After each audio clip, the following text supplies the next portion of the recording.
everyone. Good morning and welcome to the weekly Avero Advisors live stream. I am Megan Seaton and I'm the Director of Business Development. And joining me today, I have Mr. Robert Krnovich, who is the Vice President of Client Success. Good morning, Robert. How are you? Good morning. I'm doing well. Good. And Robert is actually joining us from our Arizona location. So there's a slight time change difference, but we are glad that he's here today. And I'm super excited. I'm always excited, but I'm very excited to talk about our client centric approach to consulting, particularly in the public sector. If you are joining us today, real quick, please comment and let us know where you're joining from. And please ask us all the questions that are burning in your mind. We want to hear from you, and we love for this live to be as interactive as possible. If you're new to our live stream and you don't know who Avero Advisors is, we are an independent third-party consulting firm that deals in ERP consulting from selection through to implementation. We also do business process re-engineering as well as IT strategic planning for our local government agencies. So without further ado, let's dive on in. Robert, I want to kick us off by, I want to hear your thoughts on what it means to be client-centric. What does that mean to you, and what does that mean for the delivery team here at Avero?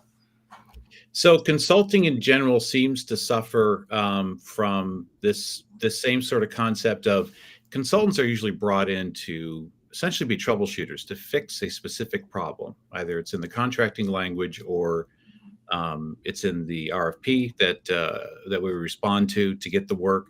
And it tends to be very focused, both at the organization level as well as the consultant level. Okay, I'm here to deal with this particular piece and get that solved, which is perfectly fine. But what I leverage all the time, and the reason why I'm here at Avero, is when I was in local gov for a long time, I saw a lot of projects that after a couple of years would actually collapse under the weight of this thing that you implemented in the organization, but there was never any underlying structure to sustain it long term. And it's not just funding.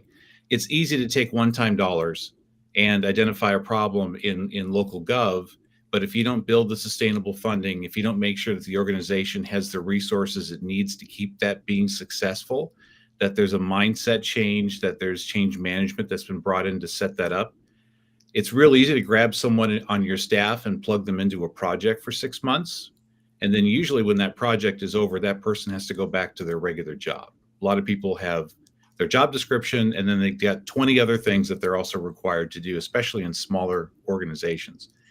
So what I always focus on with clients, and where my success has been, is okay, this is the right product for you, but it also requires this type of care and maintenance long term to be able to manage. There is going to be some recurring funding that you're going to have to look at. If it's a technology piece, someday that technology is going to age. It needs to be replaced. You need to start thinking about what that's going to look like in 3 or 4 or 5 years. How are you going to justify going back to your board and your council and saying, yes, product's working great, but it's also aging. Now we need to hit the next step in the life cycle and either upgrade it or replace it. So it's easy as consultants to walk in, troubleshoot, leverage our knowledge and say, this is a solution. This is the way you need to go. You have some great meetings. You get adopted by the council. Project starts rolling, reaches completion, and then all the resources, including the consultants you had, go away. And that's where you get into that cycle where almost like a boom and bust. 2 years later, you haven't put the care and resourcing that you need to into your solution. And suddenly you're back in the same spot you were 3 years ago. I'm looking for another consultant. I'm looking for another solution. Let's try again. And I love preparing clients for that cycle so they understand how to make it sustainable and actually be, for a lot of people, it's their legacy. Some of our clients, this is their last big project before they retire. And they really want this to be their legacy, and they really want that to be successful. And they turn to us to tell them how that looks and how that can be set up.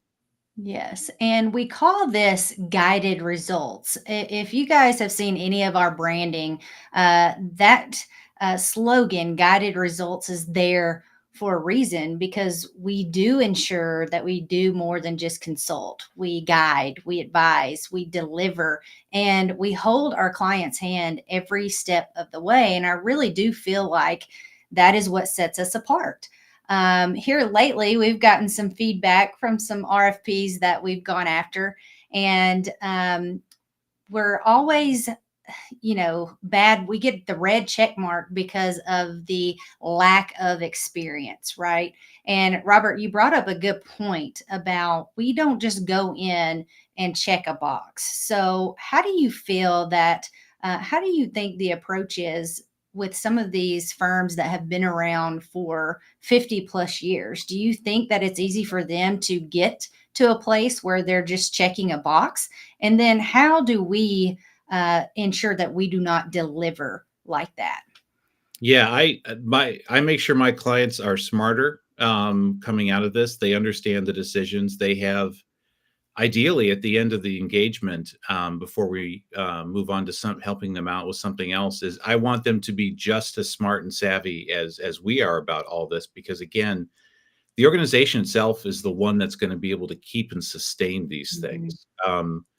The reason why other consultants can do that, some of it's a revenue model as well. Sure. We're in the business of maintaining relationships with clients, even post project. I really want them to be the first person, and often we are, they think of when they have compliance changes, they need to do strategic planning, they have a modernization need, they have org change management, they have enterprise risk, staff augs, data opportunities. It's not just ERP and ITSP. We have a broad team with a broad amount of experience to develop the relationship with you and then be able to help you through a lot of these challenges. And for me, that's success for me, is I have to have a Mhm. long wake of very happy customers behind me. That's what that's the key metric in my position. That's what keeps me excited about what we do. And that also allows us to show to other clients, hey, we've had long-term success in this. Please call our references. Have a one-on-one with them and talk to them and get their viewpoint on how this project went. So I have to have happy clients. I have to have great relationships. And that's what makes all of this worthwhile. Some consulting firms, not necessarily their focus. They have other focuses or they have other revenue models that they want to do. When it comes to working in local gov, because it's near and dear to my heart, it's what I did for a long time before I came here. It's about making sure the client has exactly what they need to keep this sustainable, and letting them know that we're here for you. Love giving free advice. We like giving free advice on these live sessions all the time. Uh, Mhm. I'm not here to build an empire around my knowledge. I'm here to share my knowledge and help you get out of the silos that are inevitable, especially in local government, make you smarter, and you're able to make great choices moving forward on some of these things. And even in some cases, you know, the number of council meetings we've been to and the interaction we've had with mayors and boards, I would love to give you the answers so that you as the CIO can step in front of the microphone in front of your governing board and be able to speak exactly their language, enterprise level risk mitigation language, and sell your cybersecurity solution or your dream of what you want to do for IT, for expanding it or for modernization.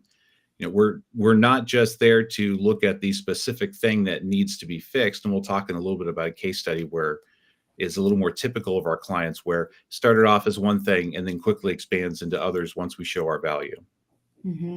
Yes, those are great points, Robert. I think one unique attribute that everyone at Avero has is that we're very passionate about the local government space. We're very passionate about problem solving, and passion runs very deep. And you never work a day in your life if you're truly passionate about something. So I will say that. And we're also visionary. We're very forward thinking, and your team specifically, they are very forward thinking and they try to stay a step ahead. So, kudos to what you're doing with the project delivery team.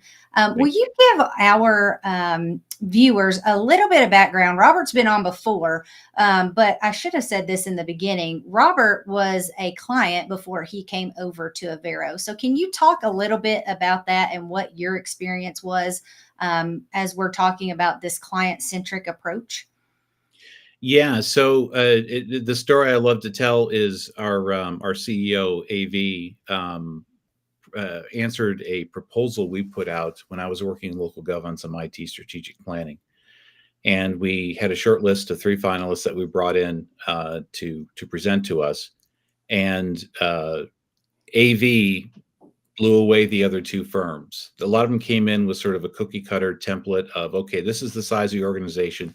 Here's the formula that you need to focus on, and let's tell you how to apply that formula all the way up and down the line and meet these initiatives that you want to do. AV was the only one that came in, sat down, had a presentation, but he spent 90% of the time talking directly to us and validating with us, okay, this is the size of your organization. This is where you are. This is where there's a lot of public input that's feeding your need to have this sort of IT strategic planning. This is what we typically see from other clients in these areas. I bet you're probably also experiencing X or Y going on, and the light bulb goes off in our heads like, yeah, he's right. We didn't even think about things like that. It was a conversation. And that's what I remember. I don't even remember what the PowerPoint was that he put up, but I remember the conversation that he had with us. And within 10 minutes, we were all thinking internally, this is it. This is the person. They understand, they validate, they actually have solutions, and they're talking about internal things that have to be solved for making all this successful. IT strategic planning can be very cookie cutter. A lot of organizations are facing the exact same issues with their cybersecurity and their disaster recovery and their preparedness for adopting change, help desk issues, organization issues, governance issues, along technical issues with their infrastructure. A lot of that's common. So it could be very tempting to just put together a basic cookie cutter strategic plan that just basically says improve your cybersecurity, put some governance in place so you can keep track on what the needs of the organization are in terms of technology. But you have to understand how each organization is structured. And that's what AV did with us. Understanding that we had limited staff. We're not going to be able to grow our staff. So a solution has to be sustainable with our existing staff. And what I always like to talk about, what makes local government unique in itself. So every local government organization has a series of things that they're doing because that's what's mandated by the town manager or city manager, that's required by their council, that's required by public opinion. And so they wind up doing a lot of things that they have to do to be able to satisfy that might not follow a best practices review. But again, there's just no cookie cutter approach to a lot of this in local gov. The metrics are different. Council's interested in a return on investment, but it's a lot more than just money. What did we get out of the dollars we spent? For some mayors, it's I want this palpable feeling to be in our residents when they interact with the city. I want them to be able to use technology in dealing with us the same way they do with Amazon and with their banking. And that's not necessarily tied to a dollar amount or an ROI in the traditional sense. It's the mayor saying, I don't care what needs to be done. I want the citizens to be able to transact business with the city from the comfort of their home or on their smart device. And in some cases, I want a solution that also makes it for those who are economically disadvantaged to still have the opportunities to interact with us the same way someone else does. Some people are homebound. They can't come into City Hall to file a permit. So these are the type of things that the dynamic at high level is common, and it's the same, but the details and how that's actually played out is very, very different. Your finance staff might be small. So if you're deploying point of sale, is that going to put a burden on your finance staff? How does that affect your official policies, your financial policies for your local gov, your administrative policies? All these little areas, that's where the real work is. That's where the real details are. AE was able to present that to us, and consequently, we turned to him for a lot of solutions when I was still in local gov to help us out in a lot of other areas that were not directly related to the IT strategic planning. They were organizational development, some initiatives we were doing public. That's what got me excited about this line of work, is actually being able to bring real solutions to the client that are sustainable, develop that relationship, and real quickly, like I always say, when I was in local gov, I was looking for that consultant that I could go to and rely upon whenever something popped up in the organization. It's not easy going out and finding another consultant for another project or replacing a consultant. And I saw a lot of consultants that just failed to show long-term value with us. And now I get the chance to actually be that consultant that does provide that solution, that does develop the long-term relationship, that is your partner on a lot of this, that you can call anytime. Even if we don't have an active contract with you, give me a call and say, hey, this just popped up. What are you seeing with other clients? What's a good way for me to respond to this? What does this mean long term? Yes, and we are so glad that you are a part of our team now, Robert. You have a very unique story and a very unique approach. So, and two, you make a great point. Anybody can go out and sell you an IT strategic plan. Anyone can go out and sell you uh, project management for a ERP implementation. But who are those people that are really going to hold your hand and talk you off a cliff when all things hit the fan? Who are those people that are really going to care about you as individuals and people who have day jobs and who truly understand? So, thank you, Robert, for answering that question. I want to move into relationship building. Oh, we talk about this all the time, and Lexi had a question that I think is a very good one. How does the Avero project delivery team go beyond cookie cutter in all of our project deliverables? Yeah, so it's what I talked about earlier with really understanding what makes you you. And I'll use ERP as an example. We're often brought in to help lay out the requirements and help with the selection of a new ERP system, and then we do implementation and post go live support as well. Um, there's a lot of organizations now that some vendors that were out of reach before, that they focus mainly in the private sector, or they were designed for a very large county or a very large city, have found Mhm. ways to scale their solutions down to something that's affordable for local gov. And that's great. That gives a lot of opportunity, but you have to very carefully weigh the fact that, is this the right solution for you? So there's two approaches that you have to be mindful of both. One, if you've been on the same ERP system for the past 20 years, in a lot of ways, anything you choose is going to be better than what you have. Um, and that's great. That could be a cookie cutter solution. It's very easy for us to say that very statement. Your product is currently so behind, is out of date, is not supported anymore, hasn't been groomed, policies haven't been worked on, there's no relationship with the vendor. No one's even had a staff meeting to talk about where are the training gaps on using this existing product.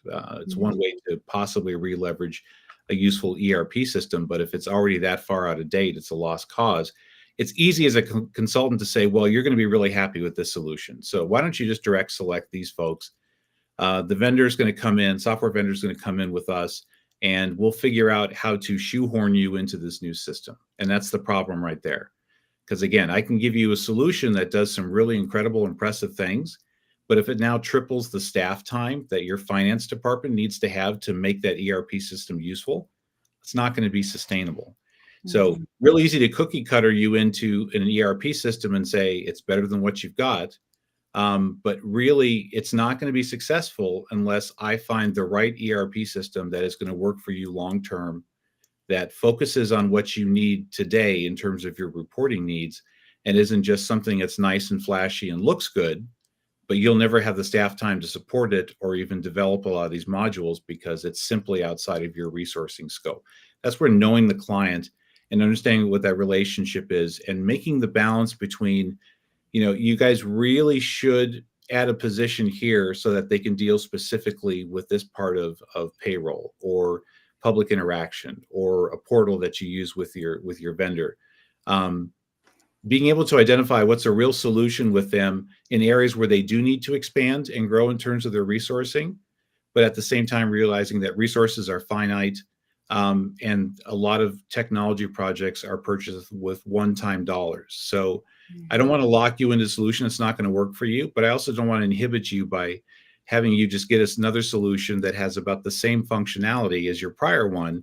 And I've missed opportunities to allow you to grow and expand in areas where it made sense for you too. That's the delicate balance and the delicate dance between you as the organization understanding what is going to work well for you, and me leveraging my experience and my team and being able to provide you with better solutions. And that only comes out with a relationship, that doesn't come out with a questionnaire, that doesn't come out in an email, that really comes from developing a relationship with the client and really understanding what they need and what's going to work for them and what I should recommend for them to do. So, taking that question a step further, what are the key areas that local government typically needs the most guidance? So, finance, because that tends to be the focus of a lot of ERP systems. I really think this is the trick in working with local gov finance. I am not going to come in and I'm going to review all of your financial policies and your controls and do a best practices review against some standard and then tell you you're doing this wrong. You're doing this incorrectly. CFOs understand how their organization needs to function financially, and they understand the nuances, like I talked about earlier, that yeah, it'd be real nice to do this process exactly this way, but I don't have the staff, or I've got a city council that wants to see something different. Mm-hmm. I have to spend a lot of time hand building this one report that the mayor wants on a weekly basis as a dashboard.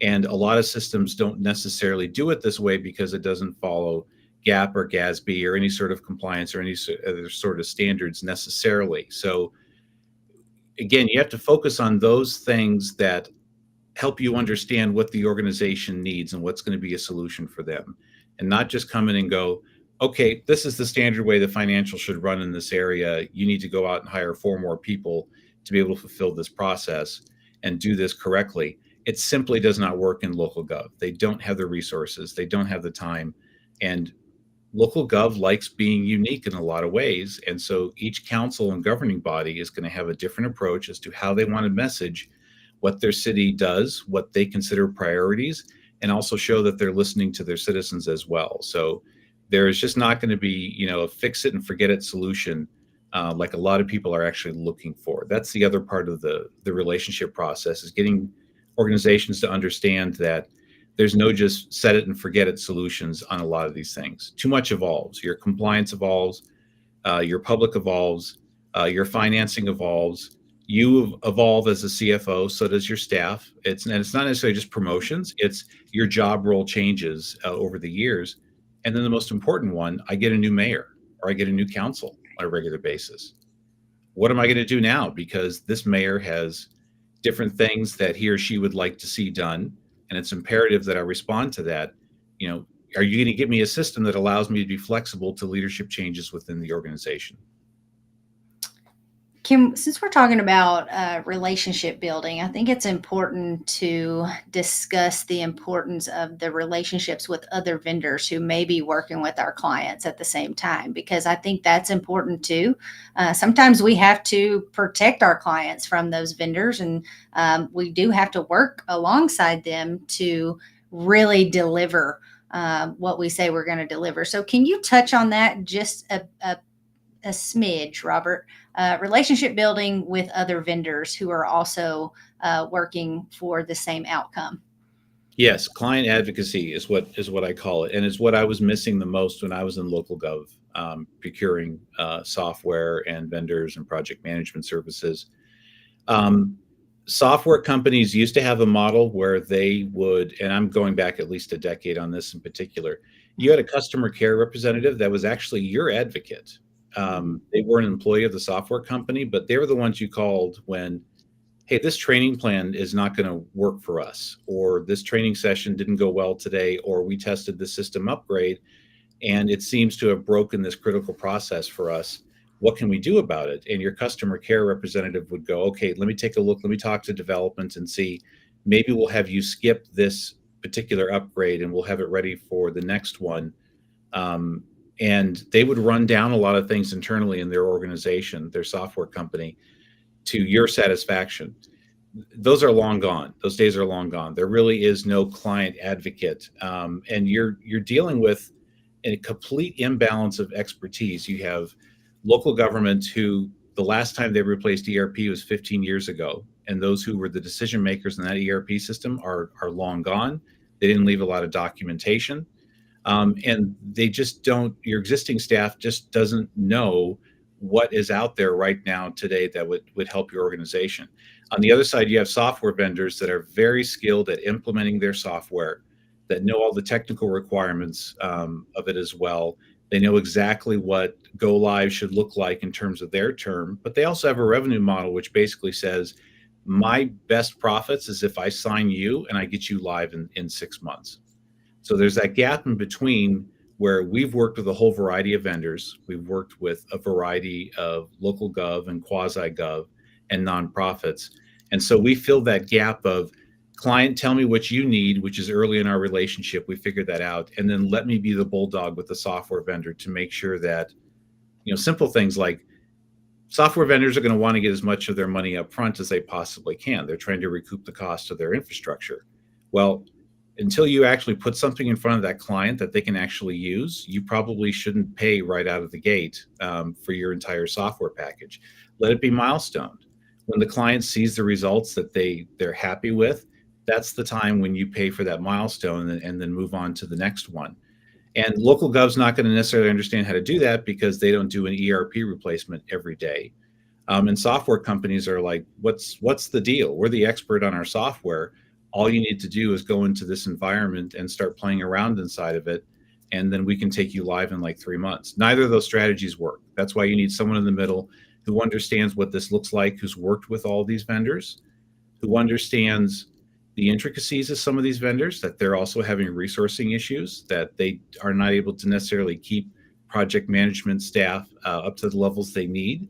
So you might be assigned a project manager who's working on 8 other projects. You're not going to get the attention and care that you need from a project manager at a software company that's doing 8 other implementations at the same time. That's the gap that we feel, making sure that we apply all of our best practices, lessons learned, what we've seen, to make sure that you're successful, the software vendor does what they need to do, and that you're prepared and ready for that go live on your terms, what that means to you as an organization. When are we ready for go live? That's defined by the client, and we help them define that. And that's the benchmark for the project being successful. So building trust is a key is key when building relationships, especially with clients. But what about those clients who, have had a negative experience either with consultants in the past or other vendors? How would you go about building relationships with those clients? Yeah, the key and we see this a lot. There's actually some where they have true psychological trauma over their last implementation. I mean, things were dire. Some cases, folks were terminated over a bad ERP implementation years back. And even though that might be in the past, that feeling carries forward, and it actually can taint the existing system as well. Everyone has a negative view of this system because they remember when their supervisor lost their job over this failed ERP implementation. So the best approach for that really is it's trust. Everything I'm going to tell you is verifiable, and I can back up, and I can show you the logic behind that, as well as being respectful of their time as well. I think that's the most important thing, which is I'm going to find that balance between, you're the CFO, but you only have half an hour a week to meet with me to talk about how this ERP project is going. Okay, I'm going to make that the most efficient 30 minutes of the entire week, and I'm going to make that a great meeting. And if we only have one thing to talk about that week, I'm not going to fill the air for 30 minutes. We're going to have a quick meeting that I'm going to allow you to get back on your way. And we do the same thing with staff time as well. When staff comes into the room, they usually, at the very beginning, their first question in their mind is, what does this ERP implementation mean for me? Is this going to affect my job? We all have insecurities that can be brought out by sudden change in an organization, especially a software system. I know I'm not great at this part of my job. Is this ERP system going to make me look like I don't have any idea what I'm doing at all? And am I not going to be able to adapt and change? There's overall questions. Is this ERP system going to replace my job? Which I've never seen, but these are very common for end users to come in. And then the fourth one is, can I actually trust these people? I'm sitting in front of a consultant. Are they actually going to be able to give me the answers that I need? Or are they going to just go with something that's standard cookie cutter response to end user concerns? We validate the end user concerns because they have to be on board and bought into this project for it to be successful as well. And a lot of the fears that they have, I don't want to say unfounded, but if you give them some perspective on things, they understand, oh, this is going to make my job easier. These other 7 things that are actually required of me, but I never get a chance to do them because I spend all week in spreadsheets just trying to solve 2 or 3 reports or compliance things that I need to do. I'm suddenly now going to have the time to be able to do those things in my job. And in a lot of cases, you can get back to what you liked about your job. You liked interacting as a supervisor, you liked interacting with the employees underneath you who were serving the public, but you can't really do that anymore because you're getting tied up on trying to get a dashboard perfected, or the process that you use to submit something up the chain takes 5 or 6 days to complete, or weeks, or you never hear back on things like that. You Hmm. can start automating a lot of that so that you can actually go back to doing your job of being a supervisor and being a leader and doing what you love to do in the organization, and probably why you were hired in the first place. So finding the right solution is, and understanding what your needs are, is what's going to free you and allow this ERP product, or IT strategic plan, or any of the other things that we do to actually be successful in the long run. Well, our fearless leader has flooded our comments here with a great question, might I add. Hello, AV. Thank you for joining us today. We love your support on these lives. Um, how do you handle adjustments to scope mid project? The original RFOs don't always match what the client really wants. And I don't think there's ever been any truer statement to that right there. So, Robert, you go first. What are your thoughts? Yeah, so even in the length of a project, things are going to evolve within the time frame of that project. 6 months to a year is a long time in terms of an organization. There's going to be turnover, in some cases, especially with the current job market. There's going to be refinement. There's going to be leadership changes. What clients are really getting with us is not just the standard project plan and the timeline. I mean, that's great. A lot of people can prepare that.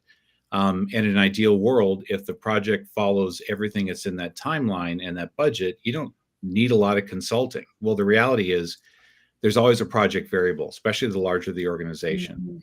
But even in smaller organizations, the controller leaving the organization is a big, big change to your ERP project, because I'm going to have another controller coming in the middle of selection, and I need to stop and get on board with what they see and what their vision is, and find out, are they here to leverage their experience in the organization they just came from to help with the ERP, or are we in a situation where we have a tight deadline and we need to move this forward?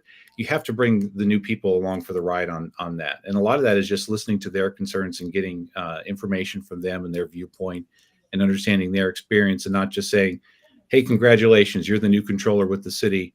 Here, read this document. We're rolling forward. That doesn't work. You have to stop and take the time to understand that person, because they're going to be key for championing your project. So there are always project variables that pop up that have to be navigated. We know how to navigate those. Some extreme cases, funding changes will occur, and we have to re-timeline the project because we don't want the project to stop. But I get it. You had to divert a lot of funds to take care of this emergency issue with the city. There's a solution for us to this. Might delay the timeline a little bit, but we need to keep moving that forward. We cannot let that project stop, because if you stop the momentum on a lot of these projects, like I said, staff internally goes back to what they were doing before, and it's very, very difficult to restart the project. So we take clients all the way to the end, navigate them through all the variables that pop up. Again, especially with leadership changes, key staff changes, you navigate that and you move forward and you keep the project going forward. And if the information you're now getting is valid for refining the project, great, let's do that. Let's do that as well. The project plans are flexible enough, our experience is flexible enough that we can take that and incorporate that into the project and keep it moving forward. Yeah, and just to add to that, maybe not mid project scope changes, but in the beginning, like if we respond to an RFP and we are in the kickoff meeting, I think your team does a really good job, Robert, in making sure that there is true transparency and clarity in the scope that they asked for in the RFP. And if there's something that doesn't make sense, right? then they ask questions. And sometimes we do alter that scope a little bit. But, going back to other firms who don't take the client centric approach, they're there to check a box. It doesn't matter. The scope is the scope. We're not going to talk about it. But I do think that we do a really good job in the pre-kickoff and kickoff to make sure that that scope is very clearly defined. But you're exactly right. Things come up. I don't think there's been a project where things haven't come up and we had to shift. Do you have thoughts on my comments? Yes, you are not going to hear from us when you bring something that is just slightly outside of the timeline or the project plan or the risk register. You're not going to hear us constantly say out of scope, sorry, Right. or change order needed. In some cases, yeah, but it's mostly because of the procurement process you need to follow and the funding you would need to secure for this particular change. We're going to work with you through absolutely everything, and we're not going to stop and say, sorry, that's outside the scope of this project. We're not going to devote any hours to that. No, that's it doesn't work that way. I mean, it doesn't do anybody any good. We're going to work with you to find the solution to that. And if there's a financial impact, or if there's a legal requirement that we need to make sure is documented correctly for your procurement policy, great. No problem doing that all day long. And I just saw the question that also popped up about the ERP project. Focusing in and finding that balance between, I need to get this new system in place. We have a client that we just got where their permitting system is being managed by one person. The one person who built this product 8 years ago is now in his 80s and wants to retire, but the city keeps throwing money at him because we don't have a replacement for this permit process yet. There are dire needs to get projects moving forward and in place, especially if there's a funding consideration that's tied to grant funding. We can accelerate those timelines without cutting corners. So rather than spending a really long discovery process and mapping out everything that we would do on some of these larger projects that the client wants, let's condense that down. Let's capture the key processes that are going to make a difference in your selection. Let's put together the requirements traceability matrix that's going to make sense for your timeline and procurement. Let's get the thing out on the street. Let's get these products evaluated, doing the vendor demos, contracting, and let's get you going on this as soon as possible. There are lots of ways to do things like that without having to take shortcuts. And again, that comes from the relationship with the client and understanding what they're looking for, but also what's the dynamic that's going on. In kickoff calls, we also like to ask the question of, what's the political dynamic that's going on in the background? What are some other things that are going on that are not listed in the RFP that are serious concerns for you that we can help you message and mitigate correctly? And it all comes back to having the relationship with the client and working with them and them seeing that we know how to navigate all these changes and we will make them successful. Right. It's about going that extra mile, right? I keep going back to, we can always check a box. But it's important to build these relationships and take things just a step further to try and help the client. Robert, before we wrap up today, I do want to talk about, I want you to share a case study where the client-centric approach really shone through and maybe helped us gain some follow-on work and really deliver on time and within budget. Yeah. A little more typical of our clients is we're brought in for either some IT strategic planning help, or we're there to, in this one particular case, we need a consultant to come in, take a look at our existing ERP system and tell us, do we keep it or do we move on to something else? Which is that's where we can be the most effective in saving you time and money on your ERP replacement, is bring us in as soon as the question starts popping in your mind. Do we have the right ERP system? Have we outgrown it? What have we done in an organization to hinder the long-term sustainability of this existing solution? Because the answer is not always go out and buy a new system. There are lots of opportunities to re-leverage what you have. And what I like to talk about is, even if we get in there and we take a look at your ERP system and validate your concerns that, yes, you need to move on to another ERP system, you're going to be stuck with your existing product for at least a year before you go live on a new system. And you cannot under-resource or starve that existing ERP product and no longer maintain it because, hey, we're going to get rid of it. Who cares if we maintain it? Who cares if we still do testing? Your staff and your service delivery is going to suffer significantly for that 1 year while you're getting the new system ready and setting up the transition on things like that. So, situation we were brought in early to just take a look and see where they're at in terms of ERP and way they should go. And the relationship and trust that we built with them started leading to questions of, well, do you guys do IT strategic work? Mm. Yeah, we do that as well. Do you guys do data work? Sure, we do that as well. Do you guys run help desk for IT tickets or technology tickets? Sure. So this project very rapidly grew to um, managing their portals that they use to interface with their vendors and gather data, especially during COVID when you couldn't have people come into your lobby in person and transact business. They now had to go to this portal. We had the opportunity to help them fix that portal, refine it, and actually lead the initiative to remarket that to people, so that vendors and citizens knew, oh, I don't have to go down to the housing authority or to the city to do this. I can actually do this online. So great blend of here's the technology tools. This is what you need for serving your citizens and vendors. And along the way, you need to market this correctly as well. You need to get the word out that this is now available so you get people to use that. Just managing system upgrades on the existing system. Didn't have staff time to be able to devote to looking at release notes, managing the test environment, having a policy group that came together that would go through and verify, yes, this release still does what it needs to, but also has this new functionality, and this is how we're going to roll it out to the organization. This is how we're going to train people. Maybe we need to go back and revise our policies and procedures so that it's reflected that way, because they were also using those policies and procedures as their training templates when they brought in new folks to serve in these positions.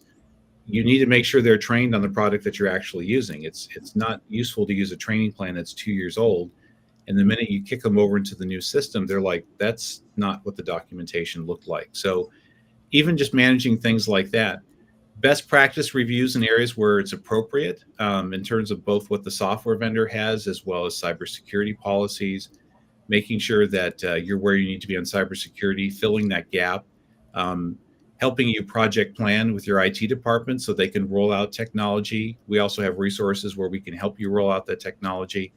And then the help desk one was a real interesting one.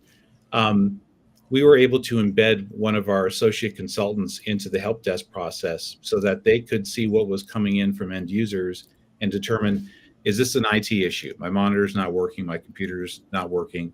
They would triage that, send it off to IT, and then follow up on the user's behalf and make sure that was fulfilled. Is this a software vendor issue? In other words, does this need to go to our customer care representative or our support representative at the software company and get this resolved in the next release, or have someone in their development team jump on a call today and fix this for the end user? Or is this something that's more of a policy, that the reason why this question is being asked in the help desk is because this person doesn't understand what the policy manual says they need to do for entering this particular type of information? Well, that goes to policy and training as well. And they can reach out to the user through you to facilitate, to make sure that those solutions are answered. And it went off into other areas as well, helping to overhaul a lot of their internal processes, how to do process mapping correctly, so that you have a useful document that also can be living and breathing, and it can be easily adjusted when process changes occur. Helping to evaluate IT overall, help restructure the IT department as well, doing comparisons to other agencies your size, either in your region or across the country, get some ideas as to where you could be doing things differently, something for an executive director to take back to their board and say, hey, this organization on the other side of the country is doing this program, it's working well, I want to take a look at that for us internally.